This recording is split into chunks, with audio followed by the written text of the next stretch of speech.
post ng inyong kasamahan sa industriya na si Angel Locsin? Angel Locsin, Tandaan niyo sasabihin mo, this boy, this man, will either become vice president Yan. or subsequently president of this country. Magandang umaga po sa ating lahat at ang ating pong pag-uusapan ngayon ay patungkol po kay Senator Robin Padilla. Okay? Unang-una, pag-usapan natin itong si Senator Robin Padilla doon po sa nag-trending na issue patungkol nila kay Angel Locsin.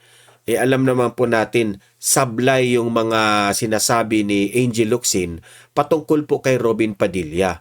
At sa ngayon, atin pong pakikinggan si Senator Robin Padilla sa kanyang interview doon sa Vox Populi ng mga Banateros, kung saan sinagot na isa-isa ni Robin Padilla itong mga issues na ito. Okay? Mamaya pag-usapan natin yan. At heto, pangalawang issue na pag-uusapan natin ay patungkol pa rin kay Senator Robin, ay sa issue nga na kung si VP Sara ay kung anumang mga circumstances na hindi siya makatakbo, like for example kung siya po ay ma-impeach,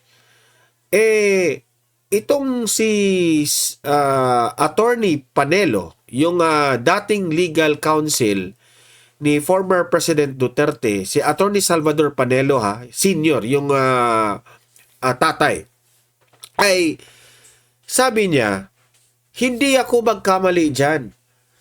Pwedeng-pwede po si Senator Robin Padilla maging kapalit ni VP Sari kung sakasakaling anuman ang magiging mangyari. Si Robin Padilla ang magiging presidente ng Pilipinas.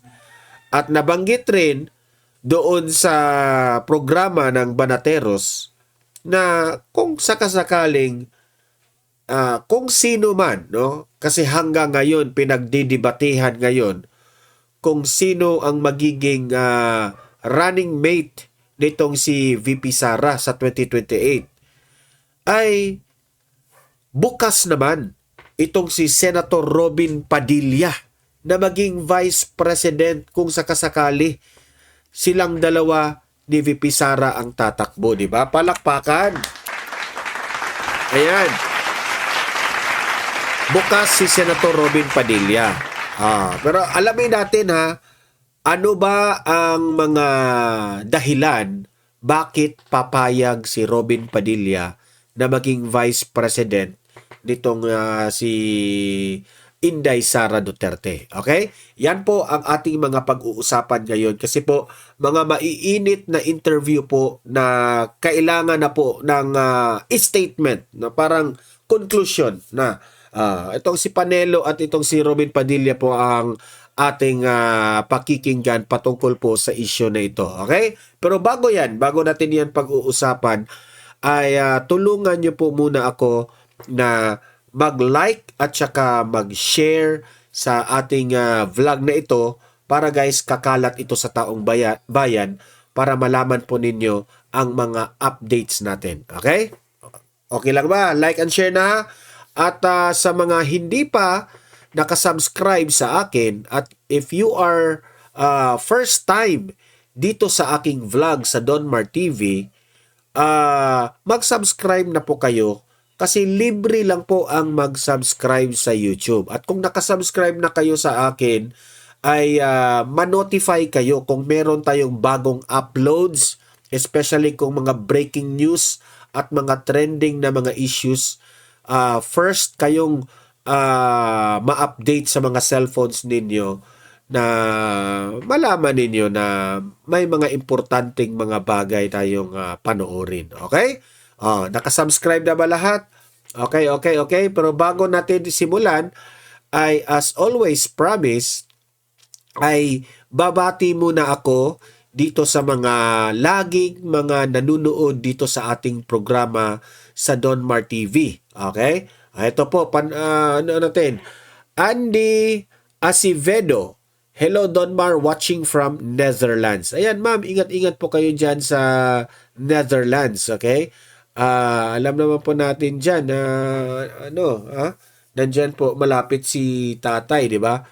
Ingat-ingat po kayo dyan. Evelyn White, ayan. Thank you for your video news. Ay, you're welcome, ma'am. Thank you rin sa inyong panunood dito sa ating programa. Maridel Lim, good evening, Don Mar, watching from Tondo, Maynila. Okay, shout out sa mga kababayan natin dyan sa Tondo, Maynila. No? Ingat-ingat po kayo dyan. Thank you, Ma'am Maridel. Ni Mia Dimoy, good evening, sir. God bless you. Ay, Ma'am ni Mia, God bless rin sa inyong pamilya at sa iyo. Okay? Thank you. Mazlan Alviar, buenas noches, Don Mar TV, watching from Malaysia. Ayan, mga kababayan, mga OFWs dyan sa Malaysia, no?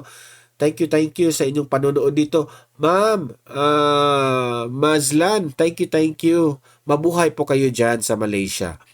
Vicky Pagaura, hello Don Mar from Saudi. Ayan, sa mga kababayan natin dyan sa Saudi, hello po.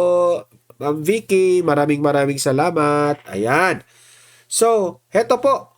Unahin muna natin itong sinagot ni Robin Padilla, itong si Angel Locsin. Ito po yung buong video niyan, okay? At magre-react po tayo. Ito po, play natin. Play! Ano po mga reaction nyo patungkol doon sa post ng inyong kasamahan sa industriya? Na si Angel Locsin. Angel Locsin, kaibigan ko yan.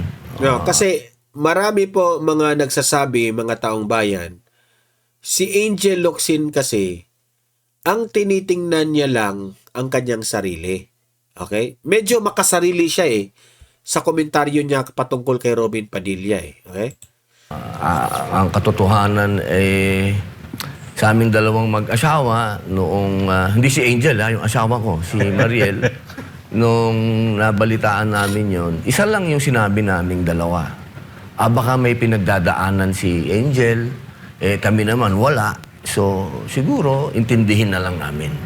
Wag na kaming sumagot, wag na kaming... Ito yung issue na noon po ay nire-red tag itong si Angel Locsin. Parang nagtatampo itong si Angel Locsin dahil raw hindi ipinagtanggol ni Robin Padilla. Magsalita. Kung gusto niya kaming makausap, bukas naman yung linya. Pero, Sen, matindi yung kanyang binitawan, di ba? Na sinasabi niya, nakasama niya kayo, at kayo naman, aminado kayo na there was a time na naging NPA kayo. Komunista. Oo, Nagsaktong sinabi nagbundok kayo. So, doon kasama niyo ba siya? Ay, kasama niyo siya doon sa bundok? Mabigat yan. Hindi. Ano yan, ang istorya kasi niyan noong 1995. Ito, lilinawin na ni Robin Padilla. Winanted ako ng gobyerno, kung naalala po ninyo. Biglang lumabas yung warrant of arrest. Siyempre, bata po ako noon, hindi ko maintindihan kung bakit ako may warrant of arrest. Tumakbo ako ng Bicol, ng Camarines Norte. Hinabol pa ako hanggang doon. May mga dumating na CIDG doon. So, parang pakiramdam ko, serious yata itong mga ito na ikulong ako. Wala akong choice. Umakyat ako sa bundok. Nung umakyat ako sa bundok, siyempre, ang nadatnang ko doon, yung mga NPA. Yung mga NPA naman, na inasikaso naman ako, pati yung masa. Kasi dati, nung sila'y malakas pa, masa ang aabutan mo sa bundok. Nung dumating ako, sabi nila, doktrinahan ka namin. O dinoktrinahan naman nila ako, 1 buwan. Pero nung nakita ko na sabi ko sa sarili ko, bakit parang hinihingan pa natin yung mahihirap? Kasi yung mga napansin ko doon sa mga anima, may hinihiwalay hinihiwalay yung para doon sa... Hey, Nag-add Can I buy you a skip drink? natin, skip. I'm good, thanks. NBA, sasabi ko parang hindi ata tama yun. Alam mo kasi ako, observer ako Pagka ganun, teka muna. Yung pinaglalaban natin, hihingan pa natin ng revolutionary tax sa pamamagitan niyan, uwi na lang ako. Yun ang nasa isip ko. bumaba na ako. Pero dala ko yung ano, Yung idea. yung idea. Kasi bata pa lang ako, lumaki na ako na sosyalista. Ang tatay ko, labor leader eh. Ang tatay ko, si Roy Padilla Sr., siya yung presidente ng National Mines and Allied Workers Union. Mga minahan yun, mga workers. Socialist na kami. Lumaki na kami bilang sosyalista sa bahay pa lang namin. So, hindi mahirap sa akin tanggapin yung communism. Actually, para sa akin kung magaganap talaga yan at magiging makatotohanan yan na pantay-pantay tayo at walang mayaman, walang mahirap, maganda yan. Pero impossible yan. Tanggap ko na yun.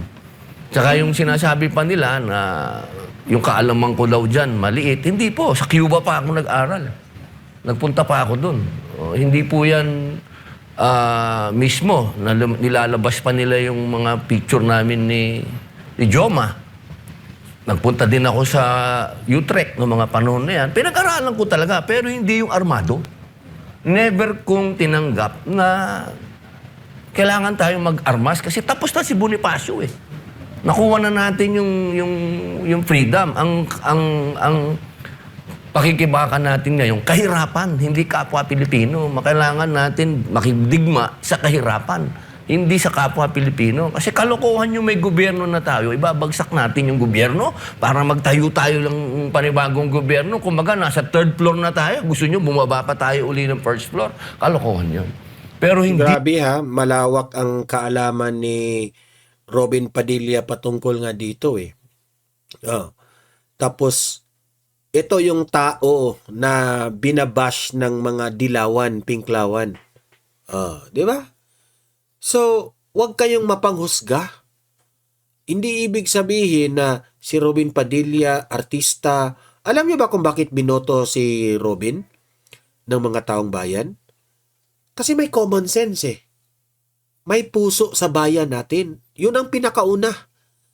Pangalawa na lang yung si Robin ay popular na artista. Given na yun eh.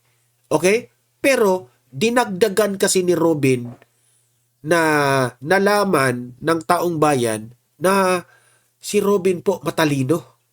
Okay? Kung hindi man patungkol sa batas, he cannot speak well in English, pero may idea siya. Okay? May common sense siya.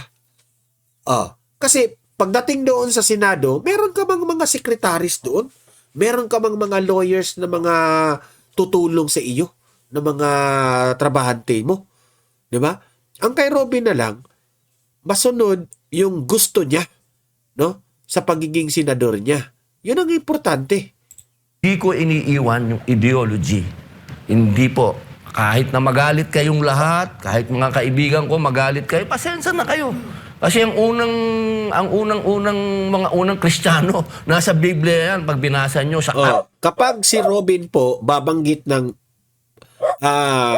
pasensya na kayo mga kaibigan ko kung magalit man kayo. Ang ibig niyang sabihin niyan, yung mga kaibigan niya sa industriya, sa pagiging artista niya. Marami yan, mga dilawan, pinklawan na hindi makaintindi sa kanya eh. Andyan yan, sinasabi na tayo ay pantay-pantay. Kung ano yung meron ka, ibigay mo. Sa Islam, ganyan din po. Kung anong meron ka, ibigay mo sa kapwa mo. Anong masama doon? So yun yung konteksto nung sinasabi yun na kayo po ay communist. Opo. At kaya ko po nasabi din yon nung minsan ay sa pagdinig. Wag na natin pag-usapan po yung kung ba't ko lang nasabi. Kasi alam ko nga yung history. Alam ko yung history ng communism dahil pinag-aralan ko nga po yan. Kasi meron Marxist, meron din po kasi armado, yung mga Marxist kasi. Yan, yung mga armado yan. Kaya si Lenin kasi ginaya lang niya, ginawa niya si Marxist ba? Si Marxist kasi ang sumulat niya na kinuha lang din niya sa mga unang Kristiyano, di ba? So, ibig sabihin, may karapatan akong sabihin yung history doon sa naganap na pagdinig. Kasi pinag-uusapan yung Romanov. So, paano kung hindi na ako makatiis? Kailangan na ako magsalita. Kasi palagay ko, naliligaw eh. Ayoko naman maligaw. At nung nangyari yan, yung kwentuhan ninyo ni Angel Locsin, bakit napagkwentuhan nyo yan? Yung experience mo na yan? Kasi naging very close kami ni Angel sa usapin ng martial artist kasi yan. Nag-aaral siya ng martial arts. So, siyempre, nagkukwentuhan kami. Nung panahon na yun, Gabriela siya eh. Nung Gabriela siya. So, sinasabi ko sa kanya na leftist ako. Kasi wala namang masama kung leftist ka. Anong ikatatakot mo kung leftist ka? Ang masama kung ikaw ay may dalang barel. Yun ang problema. Actually, wala na tayong anti-subversion law. Ayan, Na-repeal na yun eh. So, miski komunista ka, sosyalista or anything, walang illegal doon. Huwag ka lang maglalaban sa gobyerno, magdadala ng armas. Yung tatay ni Senator Robin, natatandaan ko, isa sa mga membro ng Ito Lito Banayon ang nagsabi nito Batasang Pambansa noong araw na kami ni Doy Laurel ang siyang kumuha sa tatay niyang maging kandidato laban kay Marcos, laban sa diktadurya. No? And napakatapang ng tatay niya, tatandaan ko.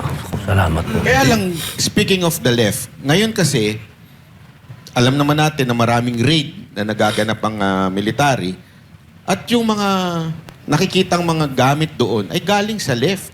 So sa tingin niyo po ba, medyo umiwas na o nawala na dun sa tunay na layunin ng komunismo itong mga makakaliwa ngayon at humawak na sila ng armas? Ano kasi yun yung Marxist kasi, yung mga Leninist, meron silang armadong may aspect ng armadong pakikibaka. Ang pakiusap lang natin doon sa mga leftist ngayon, ako bilang mambabatas na pareho nila, iwasan natin na yung ganong armadong kasi kung huwag kayong magtago. Kasi kung kayo ay totoong leftist na katulad ko, sabi nga ng ating patron, hindi na bawal yan. Bakit kailangan kong magtago? Ang bawal yung sumusuporta kayo diyan sa armado. Kasi nga maawa na kayo, 50 years na yan. Wala naman nangyayari. Tsaka alam nyo, dito po sa Southeast Asia, tayo na lang po ang may rebellion. Parang naman yan, masyado na tayong paatras. At iimbestigahan daw po kayo, ha? May balitang ganun na parang planong imbestigahan or paimbestigahan ni Gibo Teodoro si Senator Robin dahil dun sa kanyang communist remark. Sumulat na po ako. Nangyari na po yun. Sinulatan na po ako ng AFP. Sumulat na rin po ako pabalik sa kanila. Pinaliwanag ko po yung akin. Katulad po ng sinabi ng ating patron na hindi na yan bawal. Panahon ni FBR, yan ang unang-una niyang ginawa. Bar top notcher pa man din si Gibo. I mean, he should know that. No? Na wala na-repeal na yung anti-subversion law. Bakit kaya sila Franz Castro ayaw niyang... ayaw niya pahuli, no? Marami kasi nagtatago pa eh. In denial, ika nga, Senator. Yun nga po ang pakiusap ko sa kanila. Huwag nilang ikahiya kung ano man yung ideology nila. Ang ikahiya nila, yung hindi man ako nagsasabi na pronta silang ganun, na sumusuporta sa armado, pero kung sila ay totoong leftist, huwag kang mahiya. Proud ka dapat. Isa yan sa mga issue. May pangalawa pa. Ako, mas matindi to. Mas matindi to. Bago natin, marami tayong itatanong. Pero bago tayo pumorma, araw nga to. Sige, Coach may Oli. request lang ako. Ano? Total, para mabigyan natin ng pagkakataon yung kanyang kaibigan na makapagsalita, imbitahin din natin. Pwede. Oo, si Angel Locsin. Oo, pwede. Baka lang nanonood. Pwede natin imbitahin. Pero, Ako nakakausap. ikaw na. Ako na ako. Magkali ako kausap. Kakagulo lalo. Ba? Yun ang tanong. Yung kapatid- I-text mo na lang, ha? Yung kapatid ko yan, schoolmate ko sa FEU. Si Angelo. Ayaw may kwet. Angelo, ako na lang kakausap sa atin mo, ha? Walang pang boyfriend yan. Tsaka ito Asawa, loko-loko. Ano asawa naman yan? Oo, walang iya ka talaga. Tsaka ito parang nagdududa siya na si Pastor ay son of God. Naniniwala ako na lahat naman tayo son of God. So baka gusto natin imbitahin si Angel Locsin na makipag-usap kay Pastor Apollo Kibuloy para may paliwanag ni Pastor Apollo Kibuloy kung bakit siya tinatawag ganon. Oo, maganda rin yun. Invite din natin siya. Oo. Puntahan natin si Pastor sa kulungan. Nakakulong yung tao dahil sa, sabi nga ni Senator Robin, lumaban sa komunismo. Alam naman natin na ang lumaban sa komunismo si Pangulong Duterte, kasama si Pastor Apollo Kibuloy. Laban kasama ang bayan. At syempre, ang nagpatuloy niyan, si Inday. Inday Sara Duterte. Kaya ngayon, pinag-iinitan. O hindi ba? Pero So, yun po yung yung issue patungkol kay Angel Locsin. At least nasagot naman ng malinaw, no? Ayaw lang ni Robin Padilla na patulan si Angel Locsin, no? Yan po ang napag-usapan nilang mag-asawa na si Mariel, okay? Ngayon naman ay parang natuwa lang naman ako dito sa pahayag ni Attorney Salvador Panelo dito sa kanyang interview. Kasi po nabanggit niya na si Senator Robin pwedeng maging presidente. Okay? Doon naman sa Vox Populi, doon nabanggit doon, kinat lang natin yun.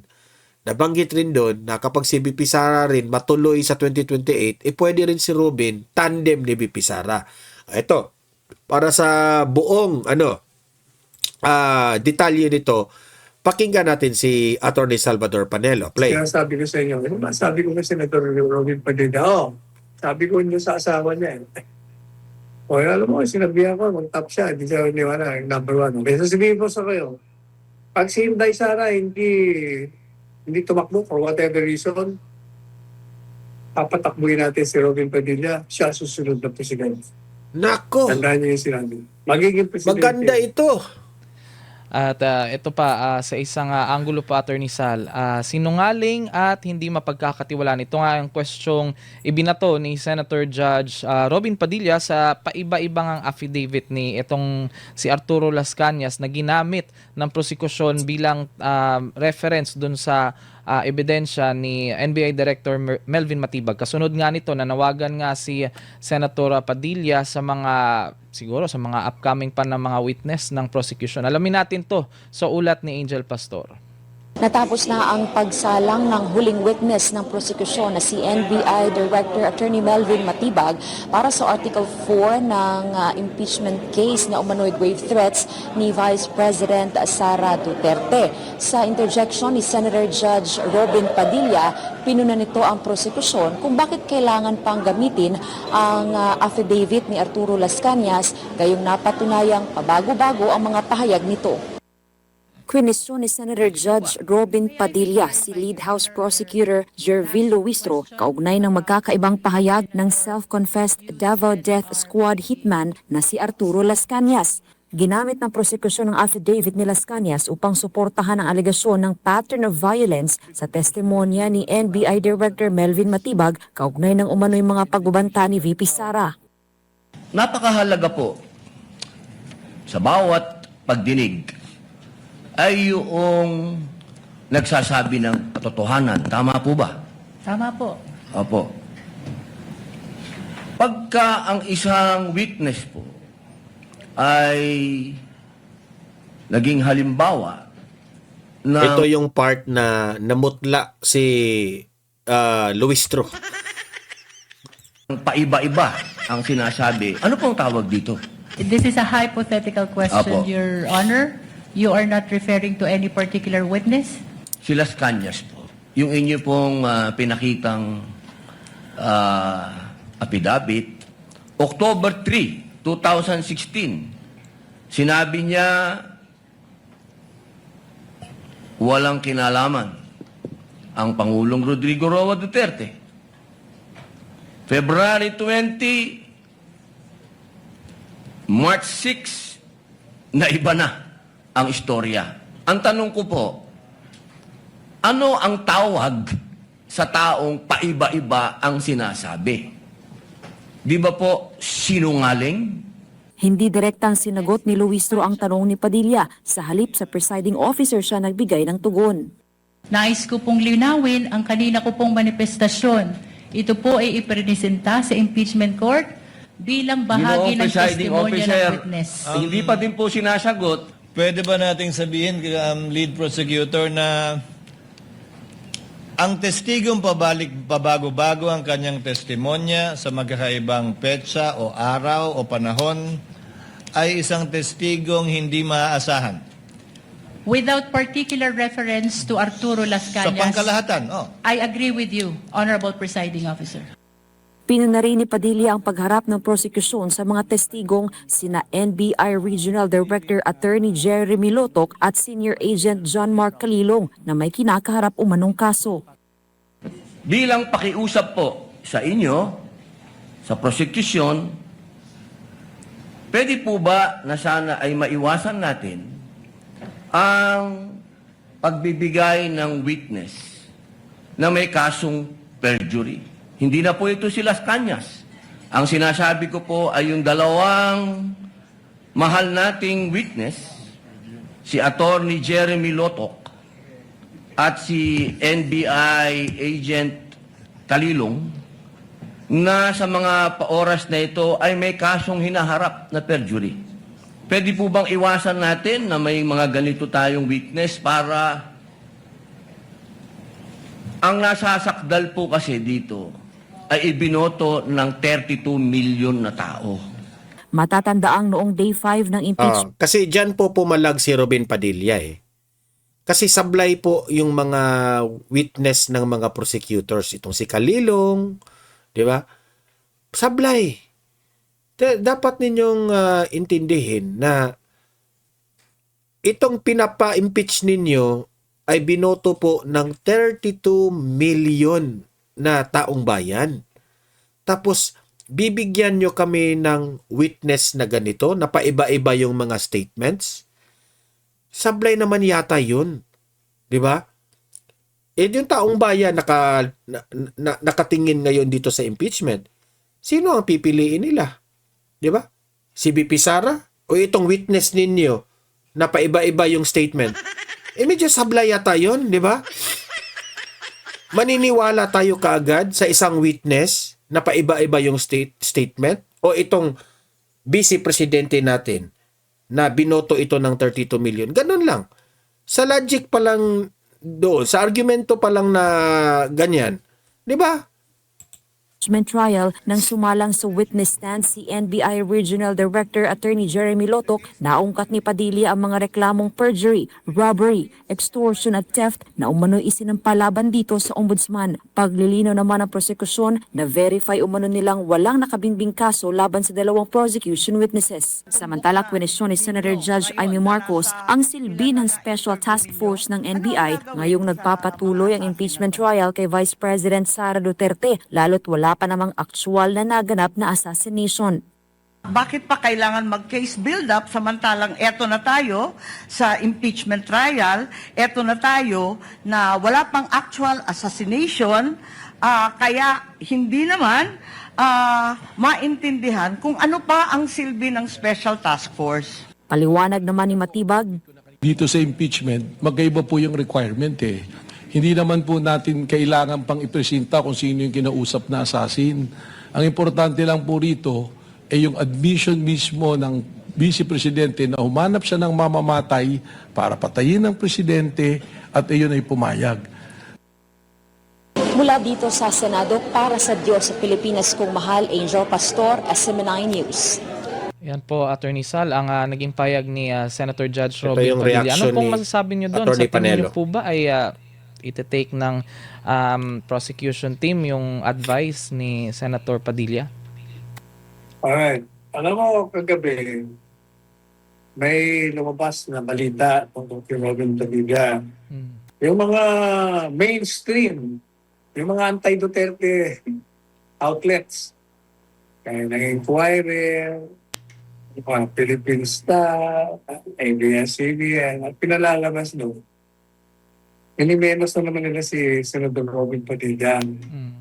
Sabi daw ni Robin Padilla sa kanila, sa mga prosecutor, kaya yung one-sided. Ang ginawa ng balita,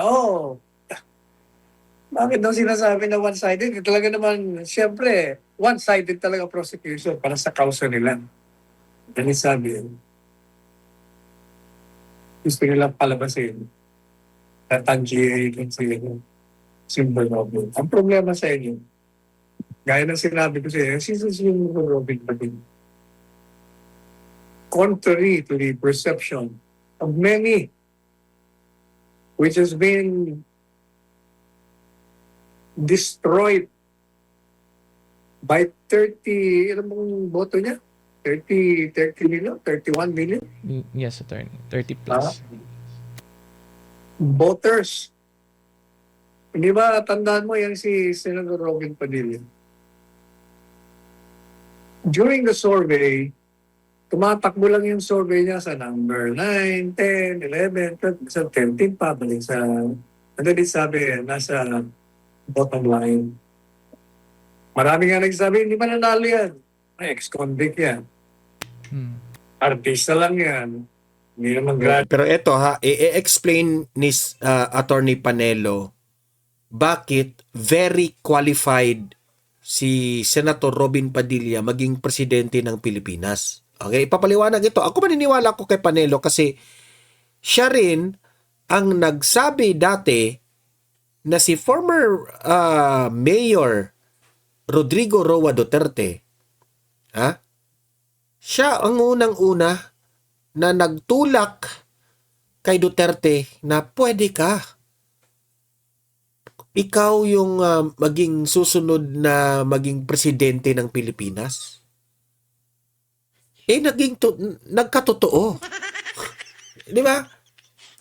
Kasi may nakikita po itong si Salvador Panelo kay Tatay Digong na hindi po nakikita ng iba.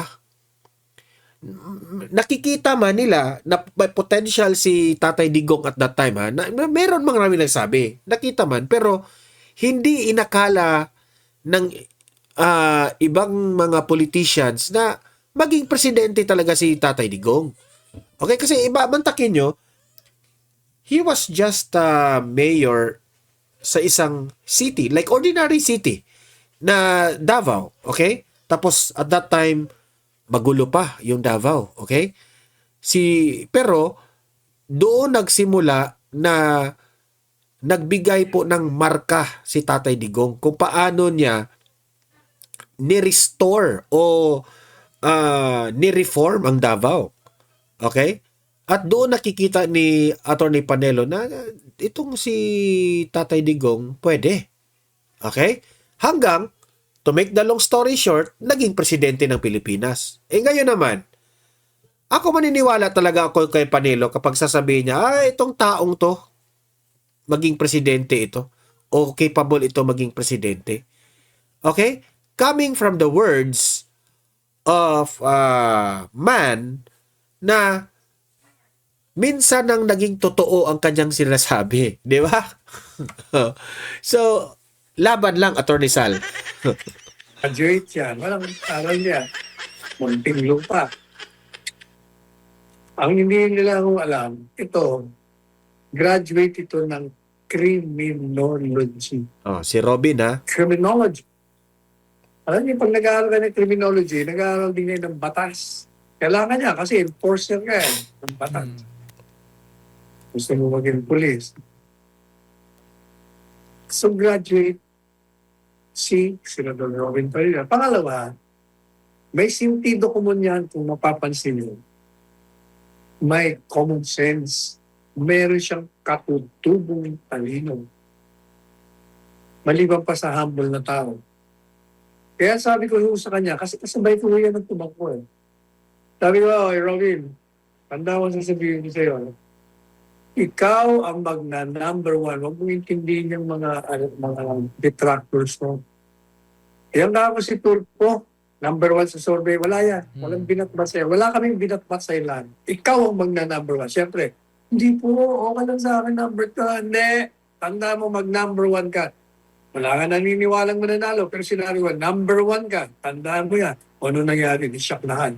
Pati si Robin. Kasi nakikita ko ang kanyang charm. Nakikita ko yung kanyang talino. Saka tingnan nyo ha. Sinong senador ang nagtatalumpati dyan sa wikang Pilipino? Siya lang. Walang iba. Yes. Walang iba. Kaya yung sambayanan na majority ay hindi naman marunong umingles. Naiintindihan siya. Ngayon, punta na natin yung nilabas ng mga ads. Dalawang bagay yung punto ni Senador Robin. Yung una-una, sinasabi niya na si Las Cañas, ginagawa niyong testigo laban kay VP Sara, ay isang sinungaling na tao kasi paiba-iba. Katunayan, lumalabas na itong si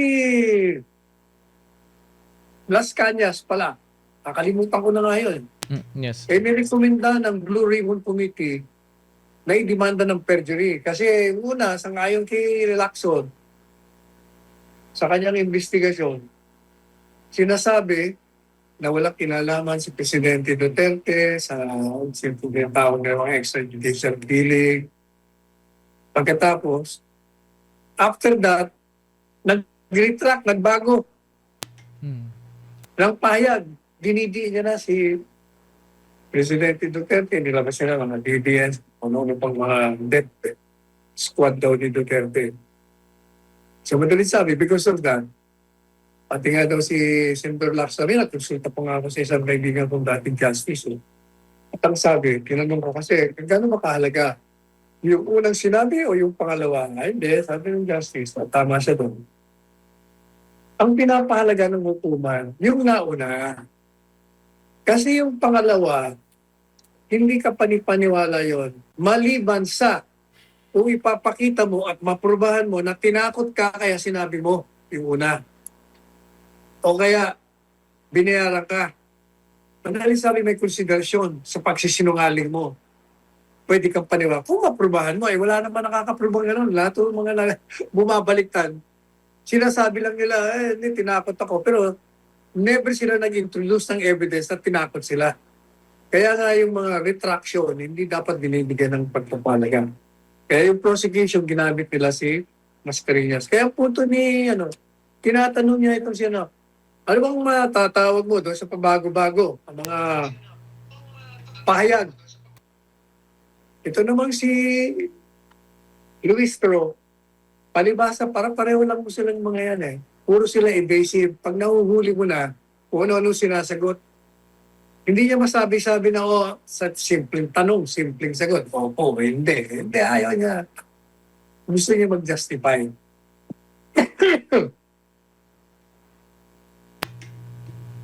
Punto niya. Senador Robin Padilla. Huwag kayo magpipresenta rito ng may mga taong ganyan. Lalo na may mga perjury cases. Kagaya, di ba, siya ang naglabas na itong sino yun? Si Lotok ba yun? Yung testigo ng NBI? Yes, attorney. Meron siyang mga kaso. Ang dami niyang kaso. Kanya pati ako nagulat illegal arrest. Unlawful arrest. Arbitrary detention. Robbery. Ano pa? Theft. Ano pa? Yung involving moral turpitude na hindi mo talaga pagkakanuan. Perjury.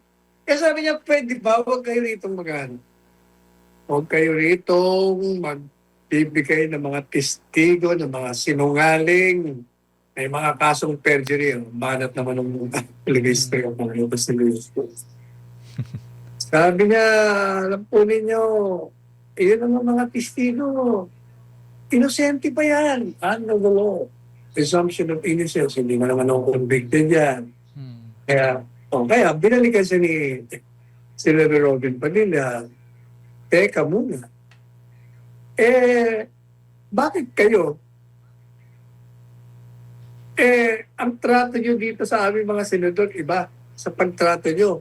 Yung mga kasama namin dito, hindi pa convicted. Kaya na sinasabi nyo. Nakademanda pa lang. Ayaw nyong pabutohin dito. Ayaw papuntahin dito. Gusto nyong i-itsapwera. Paano nyo gusto i-itsapwera? Ang tinutukoy yun ni Senador Robin Padilla. Kasi ang nagsimula niyang i-itsapwera, din yung mga kasama niya rin. Kasama ni Senador Padilla, kaya ni Lacson, sila Sotong yan. Gusto nilang pababain yung bilang ng 24 na nagiging pundasyon para kunin mo yung 2/3, yung 16. Gusto nila, pag ikay nakakulong, na-demanda ka, hindi nabibilangin mo yung 24. Babawasan mo na yan para bumaba yung 16. Maging 14, maging 13, maging 12. You know, kaya sinasabi niya, kumbaga, double standard ka, selective ang ginagawa mo. Pag pabor sa'yo, iyan ang ikakatwira mo. Kasi yung House of Representatives, sinunudo ang mga pahayag nila Lacson na gusto nilang babaan. Yung House of Representatives, specifically the Committee on Justice, tas sila ngayon na may hawak ng kaso, sinabi nila na sang-ayon sila na bumaba, pababain yung quantum na hinihingi yung 2/3. O madaling sabi, bakit kayo ganyan? Kaya hindi mo ibig sabihin one-sided. Ang ibig sabihin ng one-sided in the sense na selective ka. Ano natin? Skip.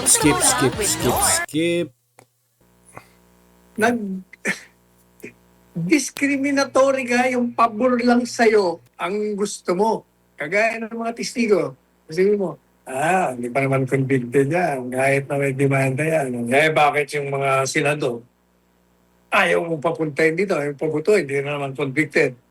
So, double standard. Kayo ng punto de vista ni Senator Robin Padilla. Kaya kayong mga mainstream media, pwede ba? Kung sa pag-menos mo sa intelligence ni Senator Padilla, palagay ko, ang tinutukoy niyo yung mga sarili niyo. Tandaan niyo, sinasabi ko sa inyo, sabi ko kay Senator Robin Padilla, sabi ko niyo sa asawa niya, alam mo, sinabihan ko, mag-top siya, hindi siya niwala, number 1. Kaya sasabihin ko sa kayo, pag si Inday Sara hindi tumakbo for whatever reason, papatakbuhin natin si Robin Padilla, siya susunod na presidente. Tandaan niyo yung sinabi. Magiging presidente yan. Yeah. Kaya lang ngayon yata si Robin, frustrated na Gusto na mag-migrate Gusto niya, revolutionary government na pareho. Kasi gusto na abolish na rin ang Kongreso Pero in fairness, yes. Pero alam niyo, pakinggan yung maigi si Senator Robin. Ang problema na, una yung judgment nyo, yung pinaniniwalaan nyo, yung mga chismis, yung inyong mga pananaw sa kanya na ikinakalat ng mga kaaway niya. Pero ang katotohanan niya, tingnan nyo, alam niyo ba na siya lang ang pumapasok niya na napakaaga sa Senado? Bakit? Nag-aaral, binabasa niya lahat ng mga biska, tingnan niyo mga panukalang batas niya, mga okay. Di ba? Kaya, kayo pwede ba, relax lang kayo.